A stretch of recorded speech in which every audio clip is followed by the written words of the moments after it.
Jai Hind everyone, welcome you all to Force Defense Academy. Today in this video, we will discuss about India's foreign policy. देखिए हमारी foreign policy from 1947 to present 2026 किस तरीके से evolute हुई। देखिए एक time पे India में काफी ज्यादा पॉवर्टी थी, इलिटरेसी थी। We used to depend on other nations for food. देखो एग्रीकल्चर नेशन होने के बाद भी हमें फूड के लिए दूसरे नेशन पर डिपेंड होना पड़ता था। उसी के साथ साथ मतलब हमने क्या किया होगा ऐसा कि आज के टाइम पे इंडिया एक फोर्थ लार्जेस्ट इकोनॉमी बन चुका है। तो फोर्थ लार्जेस्ट इकोनॉमी बना है तो हमने कुछ न कुछ किया होगा, हमारी फॉरेन पॉलिसी में बदलाव लाए होंगे। तो वही आज हम समझेंगे। देखिए यहीं पे लिखा है स्कार्सिटी से सुपर पावर, मतलब 75 ईयर जो इवोल्यूशन हुआ है हमारी फॉरेन पॉलिसी का। हम पहले आइडियलिज्म पे फॉलो करते थे, अब हम रियलिज्म की तरफ जाते हैं। मतलब पहले माइंडसेट था कि हाँ हमें किसी के ऊपर डिपेंड नहीं रहना है, हमें अपने देश में ही अपनी चीजें करना है। देखिए हमारा देश अगर हम बात करें 1947 से पहले कॉलोनियल रूल में था, और जब कॉलोनियल रूल में था तो 200 साल की गुलामी सहने के बाद जब हमारा देश आजाद होता है तो ऑब्वियसली आप किसी बड़े ट्रोमा के बाद डर रहता है ना अंदर, उसी तरीके से डर था हमारे अंदर। किस चीज का डर था? कि हमें किसी और के ऊपर रिलाई नहीं होना है। जैसे फॉरेन नेशंस जो भी थे उनके ऊपर हम कभी रिलाई नहीं होते थे। जैसे कि बाहर की चीजें, फॉरेन इन्वेस्टमेंट नहीं चाहिए था हमें, कोई फॉरेन बाहर से आने वाला इंसान नहीं चाहिए था। मतलब जो भी काम होगा हमारे देश के अंदर होगा, इंटरनल होगा। इस चीज को हम फॉलो करने लग गए थे। तो देखिए हम स्टार्टिंग से जानेंगे 1947 से। 1947 जब हमारा देश आजाद होता है, सबसे पहले प्राइम मिनिस्टर बनते हैं हमारे पंडित जवाहरलाल नेहरू। कहाँ तक रहते? 66 तक रहते, ठीक है, 64 तक रहते, ठीक है। इस टाइम पे हमारे देश में कौन कौन सी प्रॉब्लम थी? देखो सबसे पहला तो लड़ाई हो रही थी इंडिया पाकिस्तान की, क्योंकि जब देश हमारा दो भाग में टूट रहा था, इंडिया और पाकिस्तान, उस टाइम पे माइग्रेशन की काफी ज्यादा प्रॉब्लम थी। क्योंकि देखो जब अलग अलग होते सब इधर उधर भागने की कोशिश करते, तो माइग्रेशन की प्रॉब्लम चल रही थी। साथ ही काफी ज्यादा बड़े लेवल पे लोगों की डेथ हो रही थी, क्योंकि माइग्रेशन होता है, लोग इधर उधर मारना पीटना, ऐसी चीजें बहुत ज्यादा चल रही थी इस टाइम पे। हमारा कॉन्स्टिट्यूशन भी इस टाइम पे तो बना नहीं था, पूरी तरीके से हम रिपब्लिक नहीं हुए थे, 1950 के टाइम पे हुए थे। उसके बाद पॉवर्टी थी हमारे देश में, ठीक है। और यही टाइम था, देखो 1945 वाला टाइम था जब वर्ल्ड वॉर खत्म हुई थी, वर्ल्ड वॉर सेकंड खत्म हुई थी। तो वर्ल्ड वॉर सेकंड जब खत्म होती है तो कोल्ड वॉर स्टार्ट हो जाती है, और जब कोल्ड वॉर स्टार्ट होती है तो पूरा जो वर्ल्ड है दो भाग में, मतलब दो बड़ी पावर आ जाती है यहाँ पे, यूएस और यूएसएसआर, ठीक है। एक यूएसए था और एक यूएसएसआर था। अब ये जो है कुछ नेशन यूएसए के साथ जाते, कुछ नेशन यूएसएसआर के साथ जाते, but India decided to be non aligned, मतलब न इसके साथ गया न इसके साथ गया। इंडिया ने चूज किया कि हम अलग ही एक गुट बनाएंगे, मतलब अलग ही एक ग्रुप बनाएंगे, that is non aligned movement चालू करते हैं, हम किसी के साथ नहीं मिलते। ये इंडिया ने उस टाइम पे डिसाइड किया। इसी टाइम पे क्या होता है 1962 के टाइम पे, देखिए जब ये वाला टाइम रहता है ना, तब हमारी बहुत एक पीसफुल वाली पॉलिसी रहती है कि हमें बिल्कुल शांति से काम लेना है। कैसे? कि हम किसी भी नेशन के साथ बिल्कुल आराम से रहेंगे। चाइना के साथ भी हम पंचशील एग्रीमेंट साइन करते हैं। चाइना के साथ हम क्या करते हैं? पंचशील, हिंदी चीनी भाई भाई यहीं से आता है वो कॉन्सेप्ट, पंचशील एग्रीमेंट, कि हाँ म्यूचुअल को एग्जिस्टेंस रहेंगे, म्यूचुअल नॉन इंटरफेरेंस रहेगा, हम बिल्कुल शांति से रहेंगे, किसी को अग्रेसिवनेस नहीं रखेंगे, लड़ाई नहीं करेंगे, दोनों की बातें समझेंगे, म्यूचुअल बेनिफिट रखेंगे। ऐसी 5 बातें होती है यहाँ पे, 5 एग्रीमेंट होते हैं। बट इस चीज को चाइना ब्रेक कर देता है जब दलाई लामा को इंडिया एंटर दे देता है कि हाँ ठीक है, दलाई लामा के ऊपर काफी ज्यादा अत्याचार कर रहा था चाइना, तो उस टाइम पे वो हमारे देश में आ जाते हैं। तो 1962 में चाइना हमसे लड़ाई कर लेता है। मतलब हम एक अलग ही पॉलिसी, पीसफुल की बात कर रहे थे, शांति से रहने की बात करते थे, और ये यहाँ पे हमारी पॉलिसी को तोड़ देते, लड़ाई करने लग जाते, यहाँ तो हम हार जाते। और इसी टाइम पे 1965 वाले टाइम पे पाकिस्तान भी लड़ाई कर लेता है।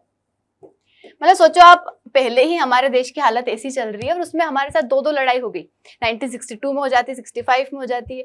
और इस टाइम पे हमें ये भी समझ आ जाता है कि चाइना जो है न्यूक्लियर वेपन बनाना स्टार्ट कर दिए, चाइना न्यूक्लियर वेपन बना लिए। तो उस टाइम पे हमें लगता है कि अब जो हमारी लड़ाई हो रही है न्यूक्लियर पावर्ड नेशन के साथ होगी। अब न्यूक्लियर पावर्ड नेशन है तो हमें भी उस तरीके की कैपेसिटी लानी पड़ेगी। तो इंडिया भी यहाँ से सोचना स्टार्ट कर देता है कि हमें क्या चाहिए, अब न्यूक्लियर वेपन्स डेवलप करना है हमें, ठीक है, न्यूक्लियर वेपन्स डेवलप करना है, ये चीज आ जाती है। तो यहाँ पे सेकंड गवर्नमेंट भी आ जाती है, 64 टू 66 तक यहाँ पे आ जाती है, किसकी? लाल बहादुर शास्त्री जी की गवर्नमेंट आती है, ये बता देती हूँ। और ये वाला जो टाइम रहता है ना 55 टू 66, 1960s वाला, इस टाइम पे हमारे देश में रहता है फूड क्राइसिस। मतलब आप सोचो, एग्रीकल्चर नेशन हो गया इंडिया, उसके बाद भी हमें फूड दूसरे नेशन से इंपोर्ट करना पड़ रहा है। हमारी इतनी ज्यादा डिपेंडेंस हो गई थी कि अमेरिका से हमें उसका एक PL 480 प्रोग्राम चलता है, चलता था उस टाइम पे, जिसमें वो काफी खराब क्वालिटी का अनाज देता था, लेकिन वहां से हमें इस प्रोग्राम के तहत फूड लेना पड़ा था इंडिया को पेट भरने के लिए। तो सोचो ऐसी हालत हमारी उस टाइम पे हो रखी थी। हम ये लेते हैं, फिर धीरे धीरे इसके बाद ही हमारे माइंड में आता है 70s के टाइम पे कि नहीं हम ऐसे नहीं कर सकते, तो हमारे यहाँ ग्रीन रिवॉल्यूशन भी आता है। ठीक है, अब हमारा नेक्स्ट गवर्नमेंट आ जाती है 1966 टू 77 और 80 टू 84। यहाँ पे रहती है इंदिरा गांधी जी की गवर्नमेंट। देखो इंदिरा गांधी जी के टाइम पे भी काफी ज्यादा चीजें होती है। एक तो हम न्यूक्लियर टेस्ट करते पहला, ऑपरेशन स्माइलिंग बुद्धा।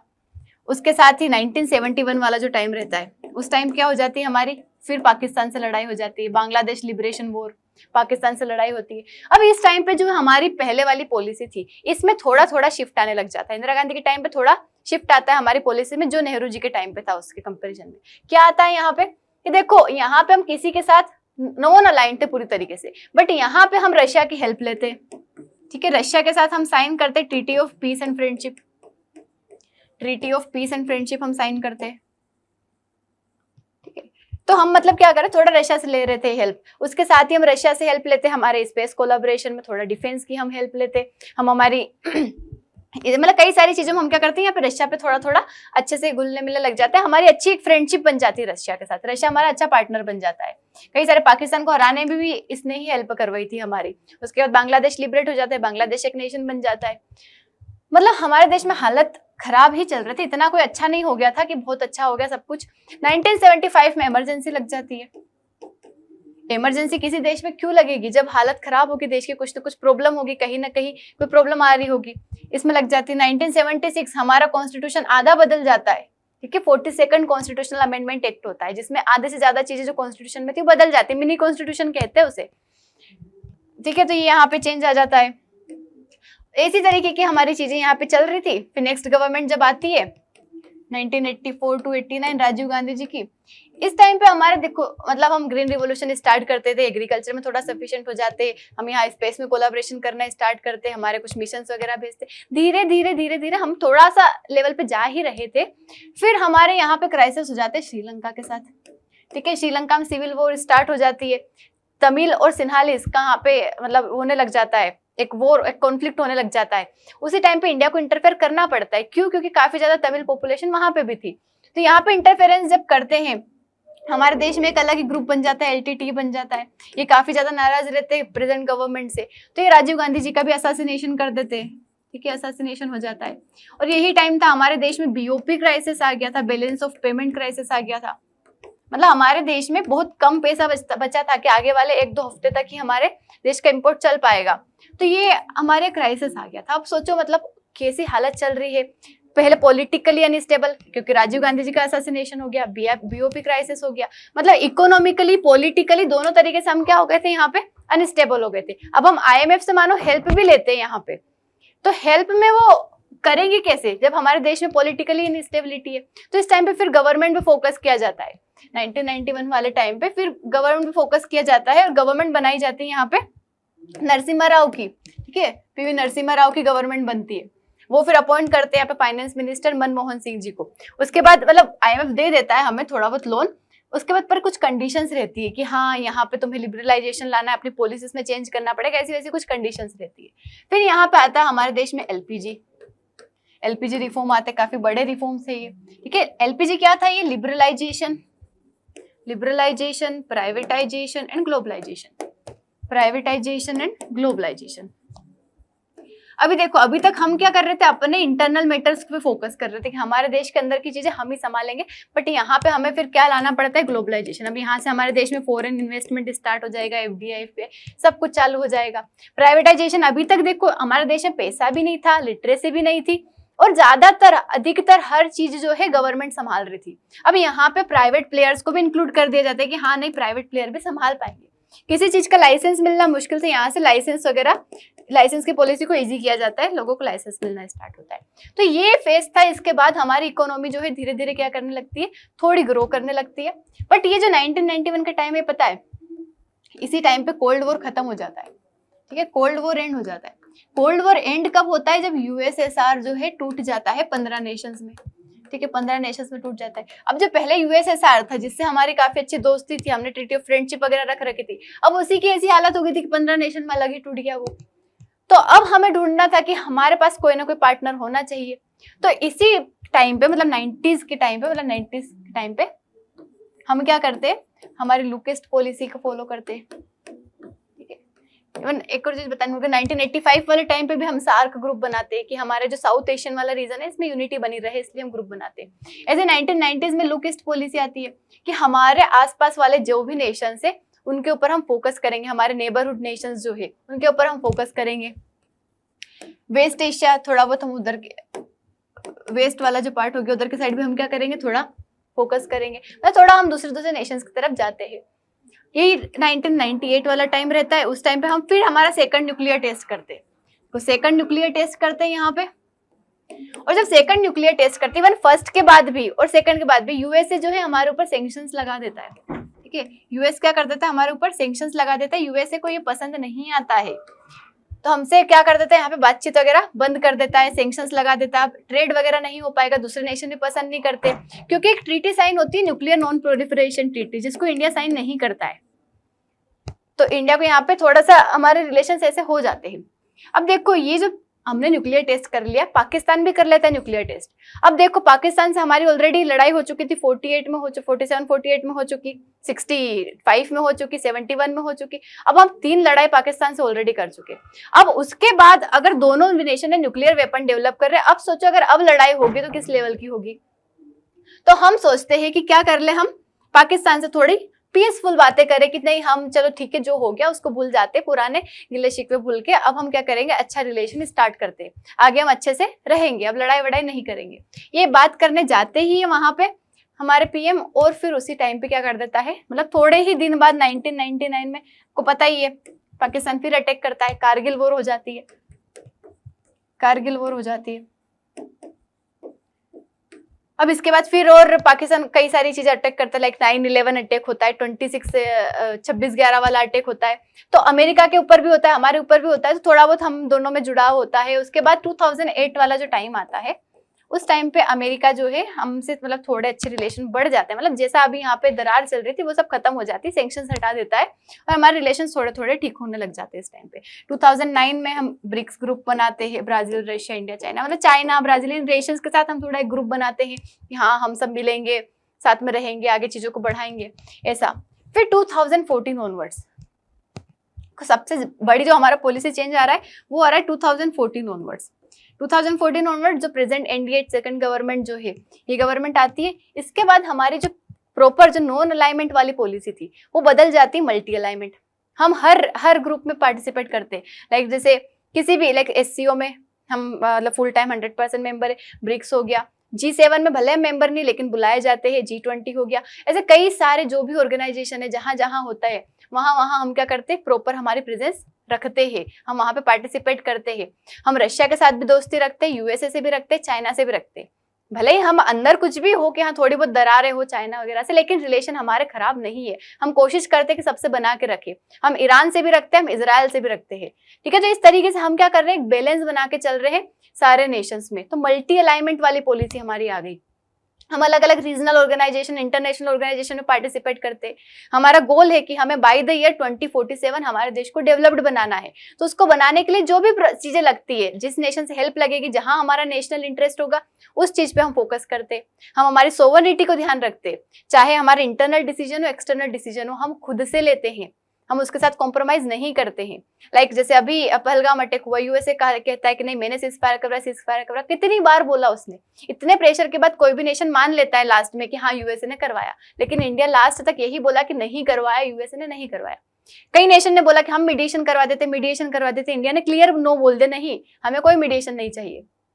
यूएसए ने रशिया के ऊपर सैंक्शंस लगाए और मना किया था इससे कोई भी ऑयल नहीं खरीदेगा, लेकिन हमारा इंटरेस्ट था कि हमें सस्ता ऑयल रशिया से ही मिल रहा था, तो हमने अपने नेशनल इंटरेस्ट का काम किया। मतलब अब हम किसी के दबाव में काम नहीं करते हैं, ठीक है। मतलब इस तरीके की हमारी पॉलिसीज क्या हो गई, चेंज हो गई। अब इसके बाद चाइना जो है वो अलग एक पावर बनने की कोशिश कर रहा है जब से शी जिनपिंग की गवर्नमेंट आई है। वो अलग ही है, उसको बढ़ाने की कोशिश कर रहा है, एक्सपांशन की पॉलिसी कर रहा है, अलग अलग उसकी पॉलिसीज बढ़ रही है। इवन रीजन में एक्सपांशन उसका बढ़ रहा है, इंडो पैसिफिक रीजन में इंडिया के आसपास उसकी अलग अलग पॉलिसीज है, तो उसको भी इंडिया काउंटर करता है, उसके लिए जो पॉसिबल एफर्ट्स लगते हैं वो सब कुछ करता है। तो इस तरीके से हमारी फॉरेन पॉलिसी जो है इवोल्यूएट हुई, चेंज हुई, जो आपको समझ आया। तो इसको एक बार और हम स्लाइड्स के थ्रू भी देख लेते हैं। वही लिखा है बट कुछ थोड़ी अलग भाषा में लिखा है कि इंडिया जो है उसकी ज्योग्राफी एंड लोकेशन काफी इंपॉर्टेंट है। Indian Ocean region, Indo Pacific region, जहाँ पे काफी ज्यादा रिसोर्सेज, बड़े बड़े ट्रेड रूट, जो चौक पॉइंट्स है वो सारे यहाँ पे रीजन में आ जाते हैं। तो ये काफी ज्यादा इंपॉर्टेंट बना देता है हमारे देश को। साथ ही हमारी इकोनॉमिक कैपेसिटी, देखो जब हमारे देश की कैपेसिटी फुलफिल होगी तभी हम इंटरनेशनल लेवल पे भी क्या कर पाएंगे, एक इन्फ्लुएंस बना पाते हैं। तो उसको हमने काम किया। साथ ही पिलर थर्ड है हमारा हिस्ट्री और कल्चर। जिस तरीके से हम 200 साल तक गुलाम रहे, उसके बाद फिर हमने अपनी सोवर्निटी को अपनाया कि हमें अपनी सोवर्निटी को बचाना है, हमारे नेशनल इंटरेस्ट को बचाना है। तो उससे हमने सीख ली हमारे हिस्ट्री और कल्चर से। साथ ही हमारे जो कौटिल्य की क्या फिलोसॉफी की, बी प्रैक्टिकल। ठीक है, कौटिल्य क्या कहते हैं, प्रैक्टिकल रहना है हमें चीजों में। ठीक है, हमारे फायदे देखना है बट प्रैक्टिकलिटी से हमें सोचना है हर चीज को। साथ ही गांधी प्रिंसिपल क्या कहता है कि पीसफुल कोएग्जिस्टेंस होना चाहिए, कि हम जब लड़ाई वड़ाई नहीं करना है, अहिंसा परमो धर्म वाले, पीसफुल कोएग्जिस्टेंस करना है। तो इन दोनों पॉलिसी को बैलेंस बना के हम हमारी फॉरेन पॉलिसी को अभी चला रहे हैं। तो ये 1947 के टाइम पे क्या रियलिटी थी कि उस टाइम पे अगर आप देखो 1700 जो ईयर था, 24% हमारा कंट्रीब्यूशन था जीडीपी में, वही लेस देन 4% हो गया था 1947 के टाइम पे। लाइफ एक्सपेक्टेंसी इतनी कम थी, देखो गरीबी खतरनाक थी हमारे देश में, मेडिसिन हम इंपोर्ट करते थे, हमारे देश में हेल्थ नहीं था, पॉवर्टी थी, इलिटरेसी थी, ऐसी हालत थी। लिटरेसी रेट देखो 12%, पर कैपिटा इनकम 250 रुपए पर ईयर, आज तो दिन का भी नहीं होता है इतना। देखिए फॉरेन मतलब PL 480 प्रोग्राम के तहत हम खाना ले रहे हैं अमेरिका से। तो इसका रिजल्ट यही था कि हमने क्या चुना अब कि ऐसी चीजों से अब हमें दूर रहना है, हमारे पॉलिसीज में हम थोड़ा चेंज लाए। स्टंटेड इकोनॉमी थी, ऐसी इंडस्ट्रीज थी, होलोड आउट इंडस्ट्री थी, पार्टीशन ज्योग्राफी थी। तो मतलब हमें अपना जो सर्वाइवल था वो काफी ज्यादा मुश्किल हो रखा था, उसको हमने क्या किया, चेंज किया है। तो फेज 1 अगर हम बात करें 1947 टू 62 वाला, तो इस टाइम पे क्या था, नॉन अलाइन मूवमेंट, जो मैंने आपको बताया, जो बताया वही चीज है, बस थोड़ा सा अलग कुछ पॉइंट्स होंगे तो मैं आपको बता दूंगी। यहाँ पे नॉन अलाइन मूवमेंट आया था यहाँ पे कि ना हमने यूएसए को पसंद किया, मतलब उसके साथ ज्वाइन करना, ना ही हमने यूएसएसआर को पसंद किया। हमने अपनी स्ट्रेटेजिक ऑटोनॉमी को चुना, मतलब कि हम जो है अलग ही रहेंगे, किसी के अंडर में नहीं रहेंगे। मतलब हमारी डिप्लोमेसी जी तो ऑप्टिमिज्म, मोरल हाई ग्राउंड और पीस मेकिंग थी, न कि कोई मिलिट्री माइट की हम किसी एक के साथ जुड़ के किसी को सपोर्ट कर दे, ऐसा हमारा नहीं था बिल्कुल भी। उसके साथ ही 1947 के टाइम भी एशियन रिलेशन कॉन्फ्रेंस होती है न्यू दिल्ली में, जहाँ पे काम रहता है कि जो एशिया के नेशंस है उन सभी में यूनिटी लाना, इसलिए ये यहाँ पे एक कॉन्फ्रेंस करते हैं। उसके बाद 1955 में बंदुंग कॉन्फ्रेंस होती है, जिसमें इंडोनेशिया साथ ही 29 नेशंस जो थे एनएम को एक्सेप्ट करते हैं, मतलब नॉन अलाइंड मूवमेंट को एक्सेप्ट करते हैं। उसके बाद पंचशील वाला प्रिंसिपल 1954 में हम सेटअप करते हैं, इंदी चीनी भाई भाई वाला पंचशील एग्रीमेंट। बट क्या होता है, फ्रैक्चर पॉइंट क्या आता है कि दलाई लामा को जब हम इन्वेजन मतलब असाइलम दे देते हैं, कहाँ पे, 1959 के टाइम पे, तो उस टाइम पे चाइना जो है यहाँ पे ये पॉलिसी सबको भूल जाता है। पंचशील ये तो सिर्फ नाम के लिए, दिखाने के लिए बोल रखा था, और हमारे साथ लड़ाई हो जाती है 1962 में, जिसमें हमारा अक्साई चीन वाला रीजन भी कैप्चर कर लेता है, जहाँ पे अभी LAC बना हुआ, लाइन ऑफ एक्चुअल कंट्रोल, इसको कंट्रोल कर लेता है। तो इसने इंडिया को मतलब काफी ज्यादा, इससे हमें क्या सीखने को मिला इस इंसिडेंट से, इंडिया प्योरली मतलब आइडियलिस्टिक वर्ल्ड व्यू जो था ना, उसको पूरी तरीके से इसने शेटर कर दिया कि हम जो सोचते थे कि पीसफुली सब कुछ काम चल जाएगा, वैसा नहीं चला, इसने हमें यहाँ पे तोड़ दिया था। प्रिंसिपल को काफी ज्यादा तारीफ मिली हर जगह कि हाँ इंडिया जो है मतलब शांति की स्थापना करता है, शांति शांति, इंडिया की काफी तारीफ हुई, बट उससे हमें प्रोटेक्शन नहीं मिला, ये हमने वहां से सीखने को मिला। फिर 1962 टू 71 वाला जो टाइम रहता है, इस टाइम पे क्या होता है, मिलिट्री मॉडर्नाइजेशन, 65 में भी वॉर हो जाती है, तो हमें लगता है कि अब हमारे जो आर्म्ड फोर्सेस है, मतलब हमारी जो पावर है, आर्म्ड पावर, उसको हमें बढ़ाने की जरूरत है, हमें प्रोटेक्शन, हमारी डिफेंस बढ़ाने की जरूरत है, इकोनॉमिक इंडिपेंडेंस हमें चाहिए। तो हम ग्रीन रिवॉल्यूशन आते हैं, तो उसकी वजह से हमारा जो फूड शॉर्टेज वाला काम था, PL 480 पे जो डिपेंडेंट थे, वो सब चीजें खत्म हो जाती है, तो फूड सिक्योरिटी आ जाती है, धीरे धीरे हमारी वल्नरेबिलिटी खत्म हो जाती है। और जियोपॉलिटिकली भी मतलब अब हमारे जो वॉशिंगटन हमारे ऊपर एक तरीके से कंट्रोल, एक लीवरेज उसे मिल रहा था कि इंडिया हमारे ऊपर डिपेंडेंट है, उस चीज से हमें छुटकारा मिल जाता है। और हमारा जो अलाइनमेंट है किसकी तरफ हो जाता है, थोड़ा यूएसएसआर की तरफ हो जाता है, क्योंकि 1971 वाला भी बताया था, हम ट्रीटी साइन करते हैं। तो यहाँ से हमारी जो पॉलिसी है नेहरू से इंदिरा गांधी जी वाली, नेहरू जी से, तो उसमें क्या चेंज आता है कि हमारी जो पहले फिलोसॉफी थी ट्रस्ट बेस्ड थी, कि हम भरोसा कर लेते, तभी तो चाइना पे कर लिया, पाकिस्तान पे कर लेते। एथिकल मतलब हम किसी को दुख पहुंचाना एथिकल रहता है हमारा, पीस मेकिंग वाली थी। वही हमारी इधर क्या बदल जाती, नेशनल इंटरेस्ट, पहले हमारा हित होना चाहिए, सेल्फ हेल्प, पहले हम खुद की मदद करेंगे फिर देखेंगे दूसरों की, प्रेगमेटिक पावर, थोड़ी प्रैक्टिकल अप्रोच आती है हमारी, प्रोजेक्शन थे कि इस चीज का ही करते हैं, फिर सुपर पावर, पहले नॉन अलाइनमेंट की तरफ था स्ट्रिक्ट, बाद में धीरे धीरे हमारा अलाइनमेंट हो जाता है यूएसएसआर की तरफ।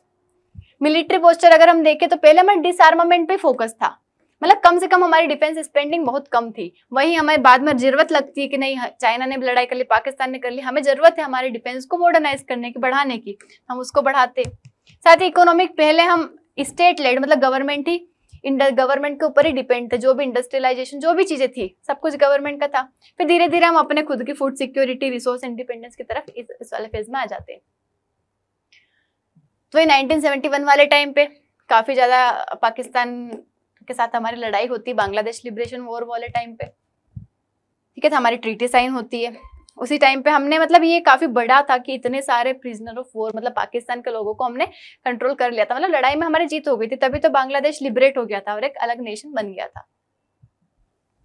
फिर क्या होता है, देखो चाइना टेस्ट करता है न्यूक्लियर वेपन 1964 के टाइम पे। अब हमारा दुश्मन बन गया चाइना और उसने न्यूक्लियर वेपन टेस्ट कर लिया, तो अब हमें भी लगेगा कि हमें क्या होना चाहिए, न्यूक्लियर वेपन होना चाहिए, ठीक है। नॉन न्यूक्लियर स्टेट उससे नहीं लड़ सकता, इतनी बड़ी पावर नहीं रहेगा उसके सामने, तो हम भी फिर धीरे धीरे करते हैं। इंडिया इस ट्रीटी को साइन भी नहीं करता है, एनपीटी को। क्यों नहीं करता है न्यूक्लियर नॉन प्रोलिफरेशन ट्रीटी को? इसलिए नहीं करता है क्योंकि बायस्ड ट्रीटी थी। देखो कुछ nation already nuclear weapon develop कर चुके थे, अब इंडिया चाह रहा था करने का, तो इस टाइम पे बोले कि नहीं तुम ये साइन करो, और उस ट्रीटी में लिखा था कि कोई न्यूक्लियर वेपन अब डेवलप नहीं करेगा।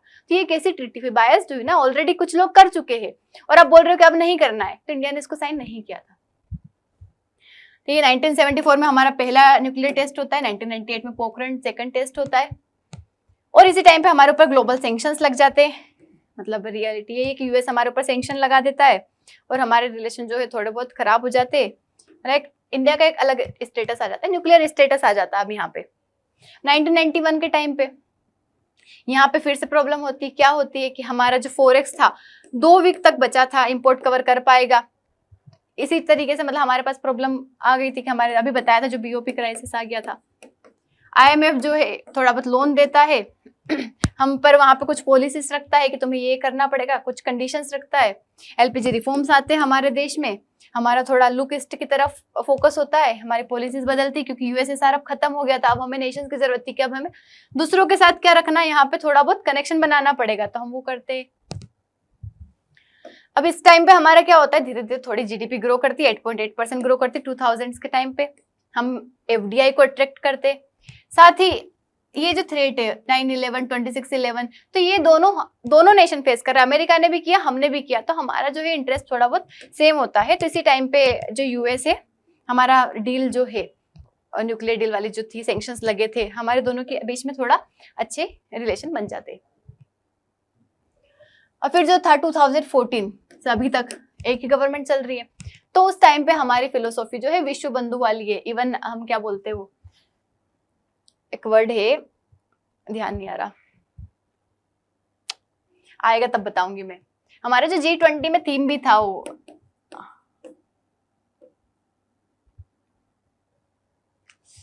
चलो जब याद आएगा तब मैं बताऊंगी, लास्ट तक आ जाएगा। Shift from defensive non alignment to assertive multi alignment. Non alignment से हम मल्टी अलाइनमेंट की तरफ आ गए। फ्रेंड टू द वर्ल्ड, मतलब हर किसी को क्या मतलब एज अ फ्रेंड, हम किसी से भी लड़ाई करने वाली पॉलिसी कभी भी नहीं रखते, ना किसी को पहले अटैक करने वाली पॉलिसी रखते, हमेशा हम साथ रहने वाली पॉलिसी पे भरोसा करते। तो ये बैलेंस करना, opposing global force to actually being the balance, मतलब हम पहले अपोजिट फोर्स को बैलेंस करने की जगह हम खुद ही बैलेंस बन गए। की डॉक्ट्रिन यही है कि लुक ईस्ट से हमारी एक्ट ईस्ट वाली पॉलिसी आ गई। देखो पहले हमसे बोलते कि हाँ हमें ध्यान रखना है इनका, अब ऐसा है कि हमें इनके लिए कुछ करना है, ईस्ट वाले नेशंस के लिए। उसके साथ ही नेबरहुड फर्स्ट पॉलिसी हमारी, जो चाइना का रीजनल इन्फ्लुएंस बढ़ रहा है क्योंकि 2014 ऑनवर्ड्स वो भी बढ़ने लग गया है, तो उसको भी हमें काउंटर करना है। तो इस तरीके से हर तरीके से इंडिया को देखो आप, यूएसए से भी दोस्ती रख रहा है, रशिया से कर रहा है, यूरोपियन यूनियन से रख रहा है, चाइना को भी काउंटर करने का देख रहा है, इवन रिलेशन भी रख रहा है क्योंकि ट्रेड भी इससे ज्यादा है हमारा। आसियान नेशन से रख रहा है हमारे लुक ईस्ट एक्ट ईस्ट वाली पॉलिसी, ग्लोबल साउथ को भी ध्यान में रख रहा है। मतलब इस तरीके से पूरा जुड़ा हुआ है जो कि इंडिया अभी लेके चल रहा है अपने साथ। इवन अब देखो इंडिया किस तरीके से बैलेंस कर रहा है। देखो यूएस और वेस्ट वाले नेशन अगर हम देखें तो चाइना को एक तो काउंटर करता है, वहीं चाइना के साथ इन ग्रुप्स में भी है, ब्रिक्स में, एससीओ में, इन सभी में मेंबर भी है। साथ ही रशिया से इंपोर्ट करता है S-400 वगैरह, वहीं साथ ही यूएसए के साथ क्वाड ग्रुप बनाता है जो कि चाइना को ही काउंटर करने के लिए बनाया गया है। डीप डिफेंस टाई से काफी ज्यादा चीजें हम कहाँ से लेते हैं, यूएसए से लेते हैं। इवन G7 नेशंस ये हमेशा इनवाइट करते हैं इंडिया को, इंडिया मेंबर नहीं है G7 का लेकिन हर मीटिंग में जाता है। साथ ही मैनेज कर रहे हैं I2U2 ग्रुप को जिसमें 4 नेशन है, इजराइल, यूएई, यूएसए और इंडिया, 4 नेशन है। तो इस ग्रुप को भी साथ में रख रहा है और साथ ही ईरान में भी चाबहार पोर्ट डेवलप कर रहा है। सोचो ईरान और इजराइल दोनों दुश्मन है लेकिन इंडिया उनको बैलेंस बना के चल रहा है। तो इस तरीके की हमारी पॉलिसी जिसमें सबको बैलेंस बना के चल रहा है इंडिया। चाइना यूएसए दुश्मन है लेकिन दोनों को बैलेंस बना रहा है, रशिया यूएसए दुश्मन है लेकिन बना रहा है, इजराइल ईरान दुश्मन है लेकिन बैलेंस बना के चल रहा है। तो इस तरीके की हमारी पॉलिसी, मतलब be in every room but only in your corner, इस तरीके का हमारा अभी सिस्टम चल रहा है। वही 1947 पे कम इतनी जीडीपी थी, 0 फॉरेन एक्सचेंज था, वही अभी 4 ट्रिलियन बन गई है, 4th लार्जेस्ट बन गई है। इतने सारे डिजिटल ट्रांजेक्शन हो चुके हैं हमारे 2024 तक। पहले फॉरेन फूड और इंपोर्ट पे डिपेंडेंस थे, वहीं अगर अभी हम फार्मेसी ऑफ वर्ल्ड बन गए, काफी ज्यादा हमारे देश से एक्सपोर्ट होती है वैक्सीन वगैरह। इवन हम ऐसे मतलब ये तो हम एक्सपोर्ट कर ही रहे हैं, साथ में हम दूसरे लोगों की हेल्प करने पे भी बहुत ज्यादा भरोसा रखते। HADR जो हो गए, पहले डिफेंसिव थी, रिएक्टिव थी, वल्नरेबल थी एक्सटर्नल प्रेशर की वजह से, वही आज चेंज होकर असर्टिव बन गई हमारी, लीडरशिप बन गई ग्लोबल साउथ की, स्ट्रेटेजिक ऑटोनॉमी हो चुकी है। तो नेशन का geopolitical voice is only is loud at economic independence. तो देखो जब तक हम इकोनॉमिकली इंडिपेंडेंट नहीं होंगे तब तक हमारी आवाज कोई नहीं सुनने वाला। तो हमने वही किया है, हम अपने आप को इतना सक्षम बनाया कि आज हम इतनी लार्जेस्ट इकोनॉमी बन पाए।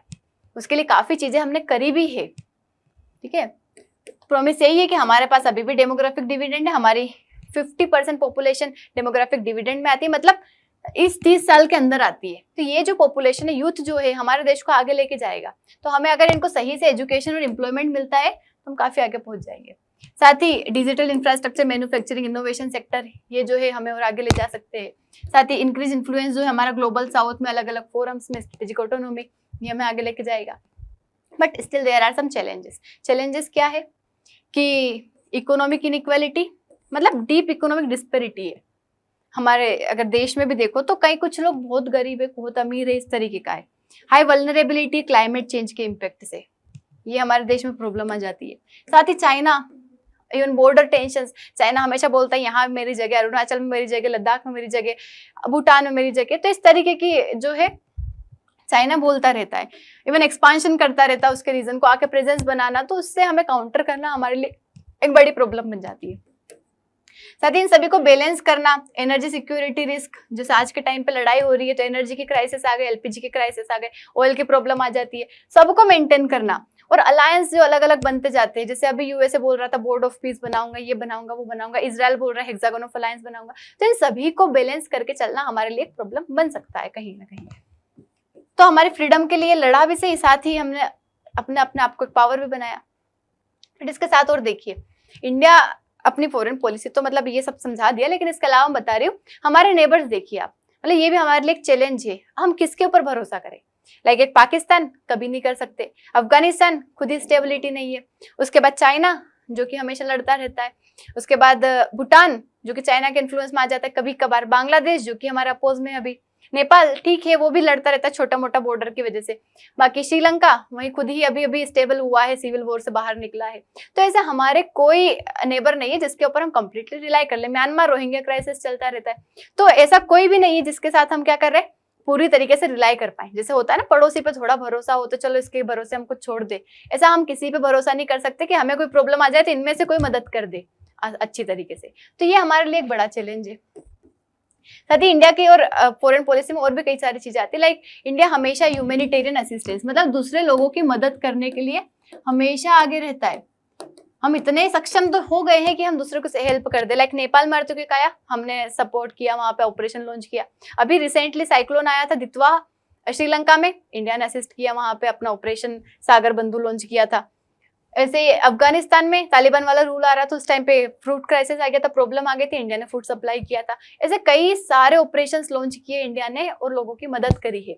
इवन कोविड के टाइम पे इंडिया ने जब वैक्सीन बना ली तो कई सारे नेशन में फ्री में सप्लाई करी, बहुत अफोर्डेबल रेट में सप्लाई करी कि हर किसी को मिले। ठीक है, तो वसुधैव कुटुंबकम अब याद आ गया, बोला था लास्ट तक याद आ जाएगा। G20 की जो हमारी थीम भी थी वसुधैव कुटुंबकम, वसुधैव कुटुंबकम वाली पॉलिसी को हम फॉलो करते हैं। वसुधैव कुटुंबकम मतलब कि पूरा वर्ल्ड जो है वो हमारी फैमिली है, whole world is one family. तो हम परिवार की तरह मान के चलते, इसलिए किसी को प्रॉब्लम है हम हेल्प करते, किसी से लड़ाई नहीं करते, पीसफुली बातें हम समझाने की कोशिश करते। तो ये इंडिया की फॉरेन पॉलिसी है। That's all about it. I hope आप लोगों को समझ आया होगा, वीडियो अच्छा लगा होगा। अच्छा लगा है तो कॉमेंट जरूर करना है। अगर आप SSB की तैयारी करना चाहते हैं तो नेक्स्ट बैच स्टार्ट हो रहा है 18 मार्च से। ठीक है, तो आप ज्वाइन कर सकते हैं दिए हुए नंबर पे कॉन्टेक्ट करके। That's all for today. Thank you so much. जय हिंद।